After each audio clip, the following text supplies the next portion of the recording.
다시 인사드리겠습니다. 소개받은 대전세종연구원의 한상원입니다.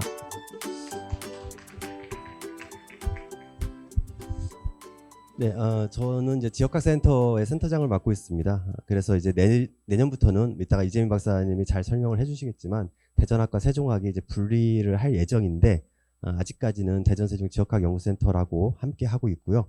분리를 하는 건 뭐 서로 사이가 안 좋아서 그런 게 아니고 더 각자 전문성을 갖고 더 깊이 좀 파보자 그런 생각입니다. 그래서 좋게 봐주시면 좋겠고요. 오늘 이 이제 미래전략도시 세종과 한글이라고 전체 타이틀이 붙었는데 물론 이 말도 중요한 말이지만 더 중요하게 봐주실 거는 여기 이제 보시면 한글의 가치로 풀어내는 세종의 지역 정체성이라고 하는 이 부제를 좀 더 주목해 주시면 좋겠습니다. 저희가 상당히 욕심을 부려봤습니다.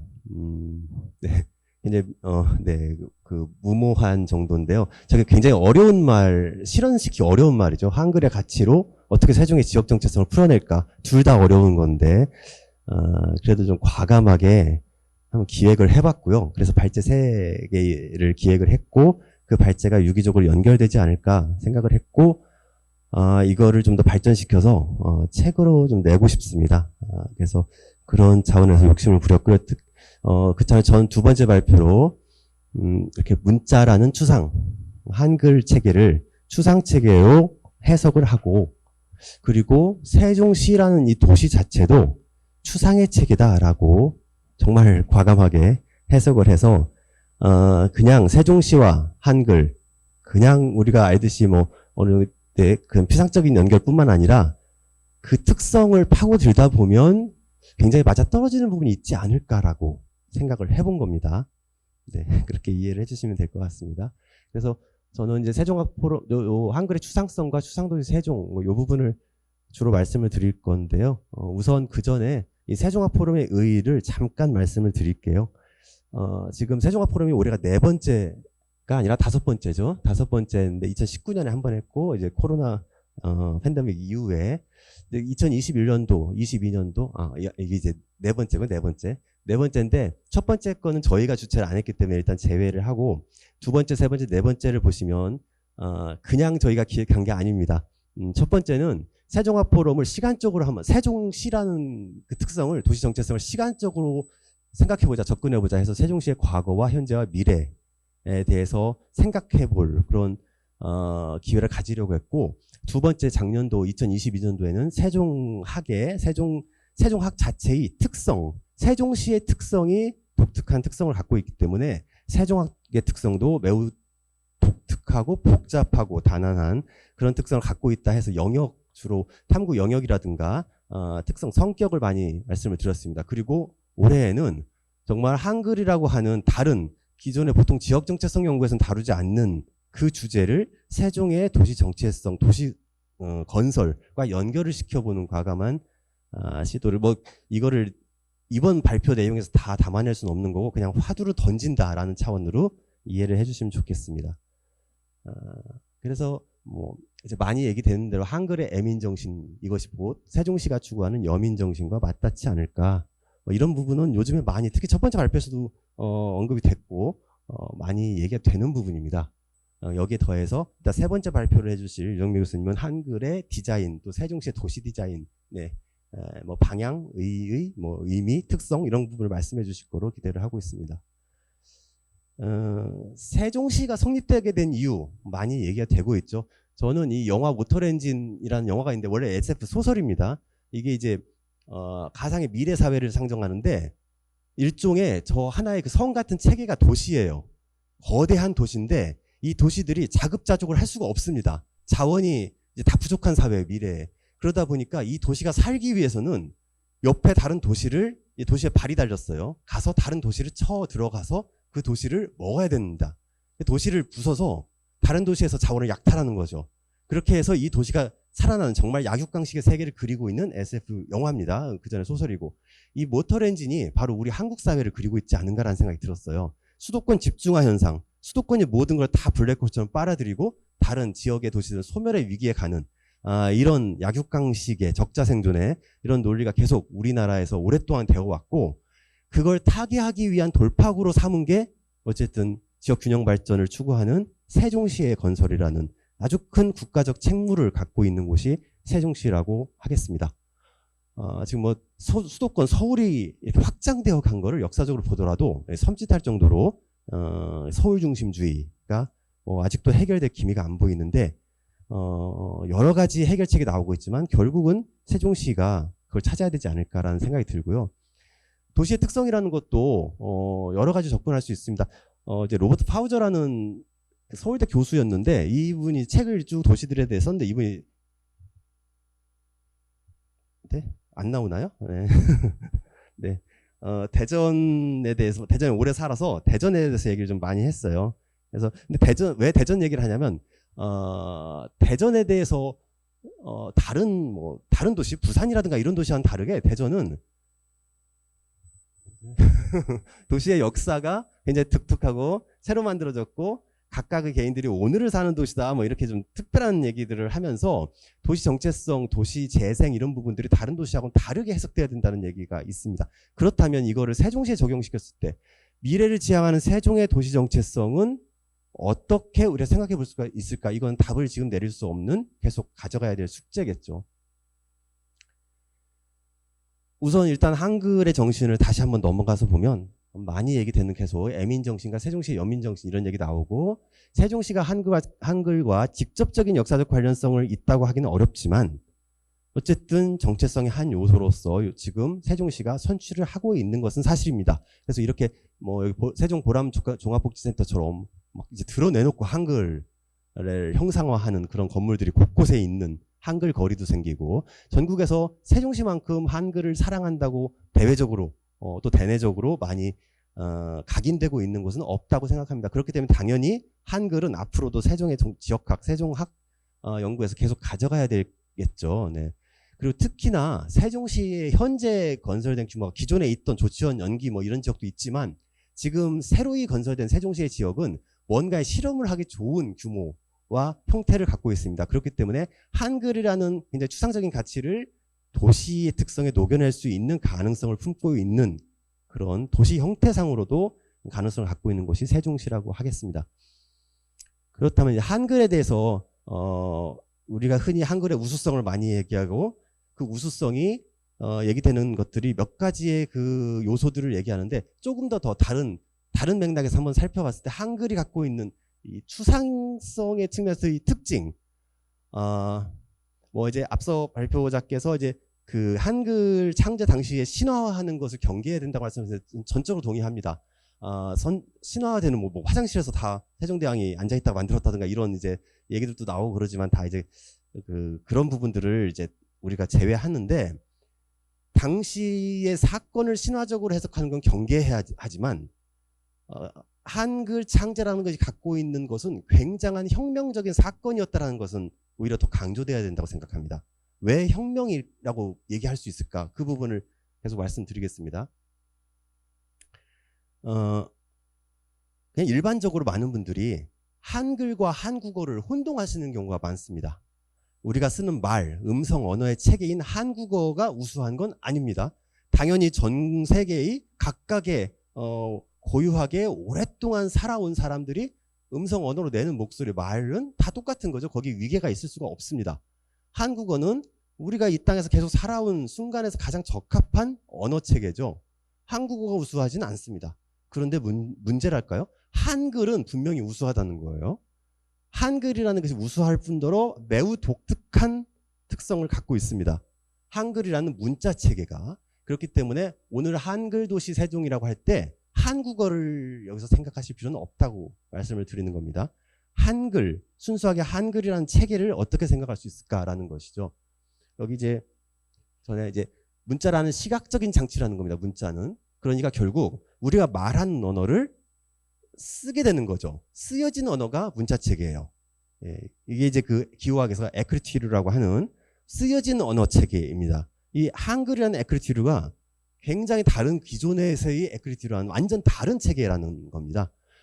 그래서 이제 이 부분에 대해서 특히 이것이 아주 묘하게도 세종시가 도시 건설을 하는 측면, 그 아주 혁신성, 특이성 이런 것과도 연결될 수 있는 부분이 있다고 감히 말씀을 드립니다. 이런 얘기들을 지금 그러니까 세종시의 이야기가 아니라 한글에 대한 얘기는 제 얘기가 아니고 이 노마 히데키라는 그 동경 외대에 있던 그 한글 전문가입니다. 이분만큼 한글의 가치에 대해서 정확하게 깊게 알리는 분을 저는 아직 못 봤습니다. 제가 과문해서 아직 못 봤는데 너무나 큰 감명을 제가 받아서 이 책을 이 노마 히데키의 언어를 지금 제가 이렇게 소개해드리는 차원인 것 같아요. 결국 그렇게 봐주시면 되는데, 일단 이분이 얘기한 건 위에는 그건 아닌데, 가장 우수한 문자체계라고 한글이 많이 자만을 합니다. 우리가 한글에 대해 자만하죠. 근데 이렇게 자만하는 게 맞는가? 이게 우리의 뛰어남을 얘기해 주는 건 아니라는 거예요. 이게 우리 민족의 뛰어남을 의미하는 건 아니라는 겁니다. 한글이 전 세계에서 가장 뛰어난 문자체계라는 건 당연한 결과입니다. 왜냐하면 지금 남아있는 언어체계 중에서 지금 남아있는 언어체계를 표현해주는 지금 남아있는 문자체계 중에 가장 최신의 문자체계입니다. 한글보다 더 최신의 문자체계는 지금 찾기가 어려워요. 가장 최신의 문자체계라는 건 뭐냐면 당시에 이미 한글 창제를 세종대왕이 할 때 그 이전까지 수천 년, 3,000년 가까이 된 인류 역사의 문자체계를 다 집대성했다는 거죠. 모든 효과성을 분석하고, 그래서 특히 원나라에서 만든 파스파 문자를 굉장히 많이 사용했다고 알려져 있습니다. 파스파 문자도 굉장히 혁신적인 거라고 하는데, 티베트 언어를 다시 활용해서 혁신적인 거라고 하는데도 불구하고 그것뿐만 아니라 한글은 정말 집현전 학자들과 세종대왕이 거의 언어의 천재라고 볼 수 있는 거죠. 그래서 이제 한글이라는 문자체계를 가장 효과적인 문자체계, 그 효과적인 문자체계라는 건 이렇게 보시면 됩니다. 현재 이 지역에서 살고 있는 사람이 말하고 있는 소리를 어떻게 하면 가장 잘 표현해낼 수 있을까? 그거거든요. 근데 그 이전까지는 뭐 이두라든가 향찰이라든가 우리 많이 있었고, 일본에서도 해왔던 많은 시도들이 있었지만 완벽하게 그 지역에서 살던 사람들의 소리를 구현하지 못했어요. 노마 히데키의 말에 의하면 일본 사람들 쓰는 말들 다 구현해내지 못한다고 합니다. 문자가. 그런데 한글은 그걸 해냈어요. 네. 그래서 한글만큼 이렇게 엄청난 이제 그 성취를 이룬 글자가 없다는 거죠. 이건 다 한글 이전의 글자들에게 빚을 진 겁니다. 어쩌보면 당연한 결과일 수도 있다는 겁니다.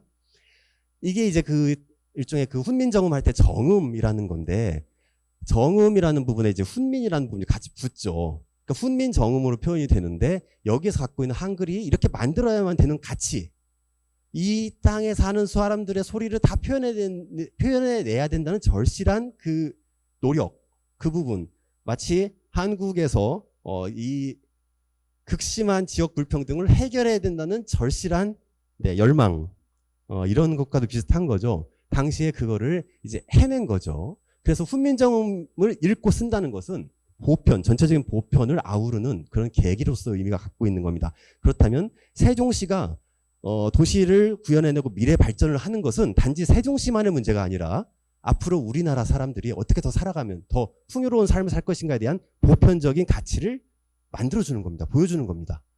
그런 의미를 갖고 있다는 겁니다. 여기 이제 그냥 예시로 나라글 천지인 이렇게 있잖아요. 이게 우리 휴대폰 보낼 때도 한글이 굉장히 효과적이잖아요. 근데 휴대폰 자판을 잘 한번 보세요. 자판에서 배열을 몇 가지로 바꿔서 써보세요. 그러면 흔히 알고 있는 뭐 삼성인가요? 그쪽에서 만들어냈던 천지인 방식, 이건 한글의 모음 원리를 기반해서 만들어낸 거죠. 나라글 방식은 한글의 자음 원리를 또 구별한 겁니다. 어떤 것이 더 한글의 제자 원리를 더 반영했을까 하는 이제 이론이 있는데, 어쨌든 간에 이렇게 해서 자음이건 모음이건 만들어내면 굉장히 정보화 시대에서도 효율적인 체계가 한글 체계로서 이제 판명이 나고 있습니다.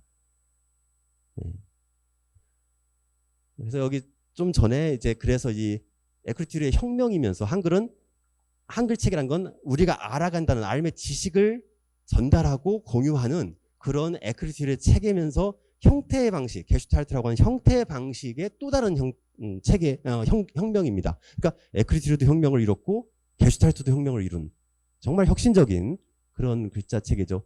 여기 뭐 이렇게 이건 제가 음절 내부에 존재하는 단위를 추출해서 음소도 표현해내고 음절도 표현해내고 뭐 다 이렇다는 얘기들이 각각 이 책을 한번 읽어보세요. 그러면 다 자세하게 잘 드러나 있습니다. 일본인이 도저히 일본의 문자가 따라갈 수 없는 체계가 한글 체계라고 계속 얘기를 하면서 표현을 합니다.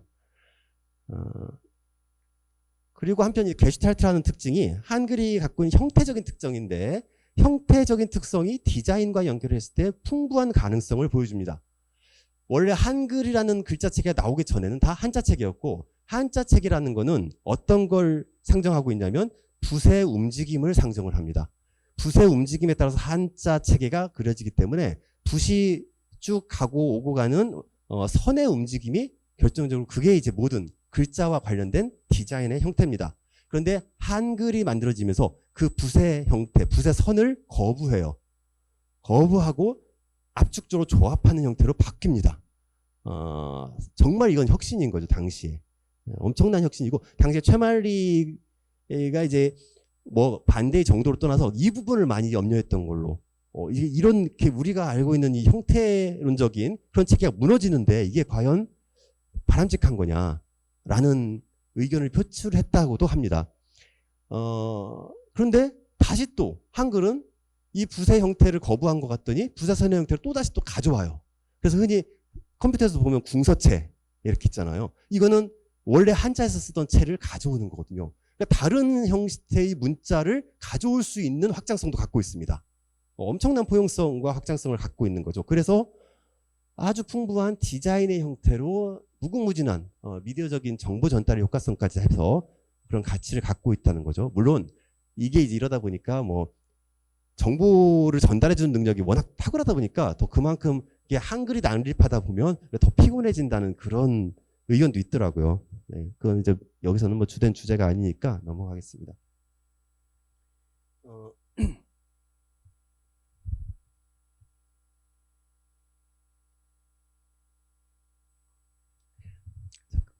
이제 여기서 그냥 건너뛰어서 세종이라는 도시를 추상도시라고 표현을 해봤습니다. 이게 적절한지 모르겠어요. 이런 용어가 정확하게 있는지를 찾아봤는데 일단 잘 안 나오더라고요. 이게 만약에 가능하다면 도시의 여러 형태와 속성을 이야기할 때 새로운 방식의 전례로서 세종시를 이끌어내면서 추상도시의 특성과 추상도시의 미래에 대해서 도시사회학이나 이런 데서도 얘기할 수 있지 않을까? 라는 누군가가 더 똑똑한 분들이 이제 계속 후속 작업을 하셔가지고 이런 걸 해주시면 좋겠다는 생각이 들었습니다. 추상이라는 말을 이제 굉장히 모호하다, 애매하다 이렇게 생각하는 경우도 있지만 한자를 그대로 따지고 놓고 이제 파고들 이게 딱 풀어서 보면 결국 우리가 추상을 하는 이유가 있습니다. 말을 하거나 생각하는 개념을 뭔가 하나의 형태로 기호로 표현해내는 것이 추상입니다. 그 형태로 근데 문제는 추상을 해서 표현해내면, 그러니까 기호를 인코딩을 해내게 되면 그거를 읽는 사람, 다른 사람이 그걸 공유하기 위해서는 디코딩을 해야 되는, 해독을 해야 되는 게 있는 거죠. 서로 만들어내는 사람, 기호를 만들어내는 사람과 기호를 읽어내는 사람이 같이 공통적인 체계로 가져야 되는, 코드를 같이 공유해야만 되는 것이 문자 체계이고, 이게 추상의 체계, 기본적인 문자가 갖고 있는 추상의 속성이라고 생각이 됩니다.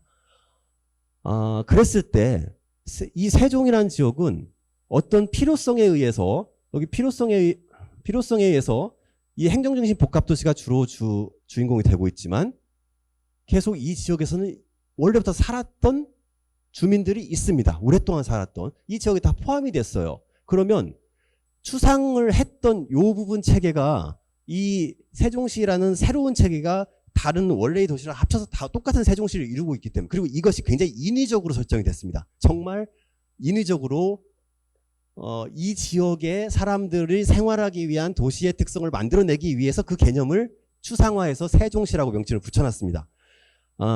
그러다 보니까 이제 이거를 어떻게 추상에서 벌어지는 여러 가지의 그 갭을, 여러 가지를 어떻게 해결해야 될 것인가, 괴리를 어떻게 해결해야 될 것인가라는 숙제가 계속해서 남게 되는 것이죠. 행복도시를 건설한 그 계획 자체가 그 이전에 우리나라의 어떤 도시보다도 더 추상성을 갖고 있고, 보통 신도시를 만들어낼 땐 다 이런 추상성을 갖고 있지만 여기는 다른 신도시를 만들어내는, 전 세계 다른 수도 이전을 만들어내는 신도시를 만들어낸 것과는 또 다른 이질성을 갖고 있다는 것입니다. 더군다나 역사적 인물의 이름을 도시명으로 삼은 극히 드문 사례, 그리고 충남과 충북과 이런 충남 연기군, 공주시, 또 천안시, 청원군 다 일부를 끌어들여서 인위적으로 조합해내는 그런 도시였습니다.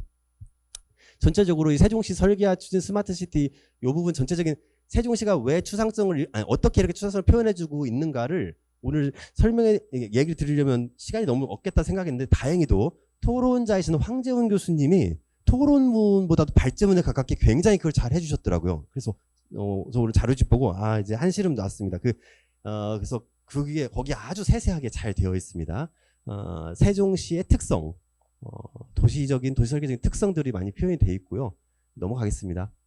행복도시가 여러 가지의 이런 개념들을, 가치들을 계속 표현해내려고 노력하고 있는 곳이 행복도시이고, 그렇게 스마트 도시나 뭐 여러 형태의 이름으로 표현을 해내고 있습니다. 그래서 어찌 보면 막 다른 도시와는 다르게 대중교통 중심 도시가 되다 보니까 속도 위반도 막 20km 이렇게도 되는 경우도 있고, 어찌 보면 차를 타고 하기 주차하기 불편하고 이런 경우도 있지만, 네, 이게 이제 고도의 추상체계이기 때문에 그렇지 않을까라는 생각을 해봤고요.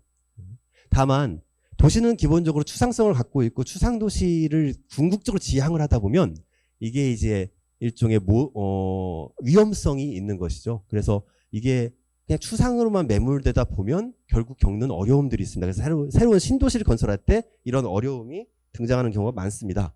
그래서 우리나라에서도 뭔가 새로운 도시를, 신도시를 설계할 때만 나오는 게 결국은 콘크리트 유토피아의 형태로 나타난다든가, 그러니까 완전히 다 콘크리트 숲이 이루어지는 것이죠. 에런 베츠키가 이런 말, 서울을 보고 서울은 상자들의 도시다 이런 표현도 했었고, 네, 뭐 이렇게 고충환은 이렇게 모듈 구조는 천편일률적인 도시 이미지를 확대 재생산된다. 이런 것들이 다 극단적인 추상화의 결과이고, 오른쪽에 미국 네바다주 이런 현상들이 대부분 결국은 난개발로 이어지는, 그래서 이제 스프롤 현상으로 이어지는 현상들이 아주 많습니다. 네. 서울 마포 아파트 경우에 아파트 처음에 만들어질 때 굉장한 혁신성을 갖고 만들었는데, 지금 보면 다 이제 아파트들이 수만 전국이 다 이뤄내고 있는 것이죠. 네. 이런 고도의 추상성을 경계한 아주 1910년대인가에 나온 메트로폴리스 이런 영화도 있습니다. 거기에서도 보면 이제 그냥 빌딩에 숲만 있는 이런 미래를 경고하고 있는 이런 부분들도 보입니다.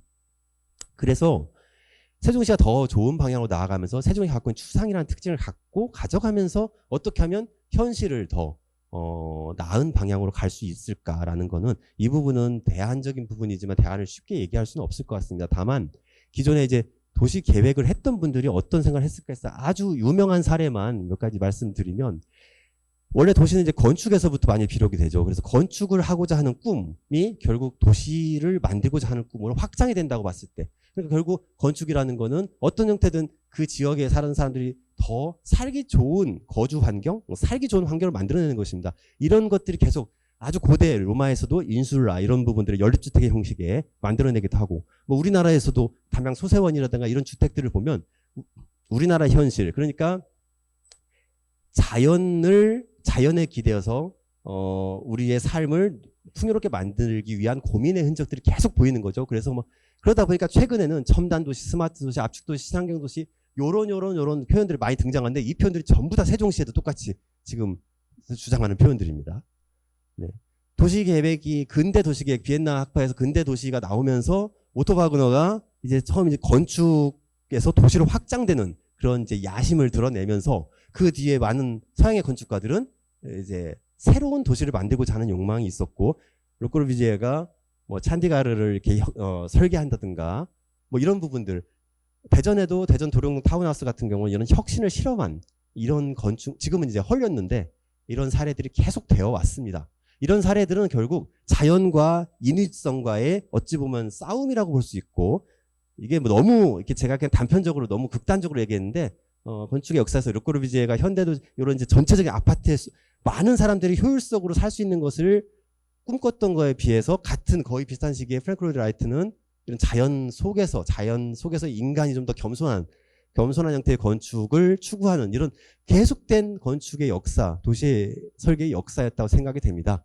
그렇지만 이런 모든 어느 쪽이든 간에 결국은 풍요로운 삶에 대한 욕망을 추상화하는 노력이다라고 보는 것이죠. 근데 정작 중요한 거는 이 추상이 현실이 되기 위해서, 현실로 계속해서 스프롤이 일어나지 않고 현실에서 계속해서 중요하게 좋은 작용을 계속 해나가면서 좋은 방향으로 가려면 여기서 놓치지 말아야 될 건 커뮤니티인 것 같습니다. 결국은 사람과 사람의 문제. 어떻게 하면 도시는 커뮤니티로 계속 만들어지는 것이죠. 그러니까 인위적으로 만드는 추상만 한다고 도시가 되는 것이 아니라 자연스럽게 되어가는 것도 있고, 그래서 이제 미국에서 대도시가 처음 만들어질 때 20세기 중반에 계속 만들어질 때 그걸 신도시를 만들어 봐야 결국에는 그냥 무미건조한 신도시 만드는 건 다 전부 다 그 결국에는 여기 보시면 이제 아이고 제가 안 썼나요?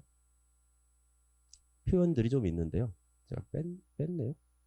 제인 제이콥스 같은 경우에도 많이 비판을 했고 그렇습니다. 그래서 이제 우리나라에서도 이렇게 도시는 미디어의 역할을 해야 되고 따뜻한 생명력이 숨쉬는 흐르고 스며들어가는 그런 공간이 돼야 된다. 이런 표현들. 이게 이제 세종시도 계속 갖고 가야 되는 생각 아닌가 싶습니다. 그래서 마지막으로 이제 결국 그러면 도시를 만들고 앞으로 확장하고 그런 과정에서 결국 윤리성이라는 부분을 항상 생각할 수밖에 없는 것이고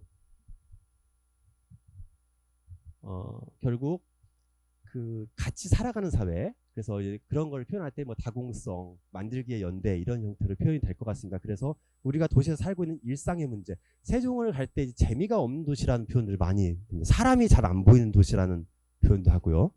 이제 그런 부분들을 어떻게 하면 만들어 나갈 것인가 도시가 과연 누구의 것인가 라는 부분에 대한 고민을 계속하고 특히 이렇게 마트가 다 아직 세종시는 이런 현상이 일어나지 않죠. 전국 어느 도시건 누구도 권리를 부여하지 않았는데 대형 마트가 그 길을 다 점유해버리는 이런 자본이 공공성을 전유해버리는 이런 시각을 아직 세종시는 계속해서 바꿔나가면서 새로운 모델을 보여줄 수 있다고 생각합니다. 이런 것들이 한글의 혁신성, 한글이 생각했던 혁신성과 이어질 수 있는 요소라고 생각이 듭니다. 이상으로 발표 마치겠습니다.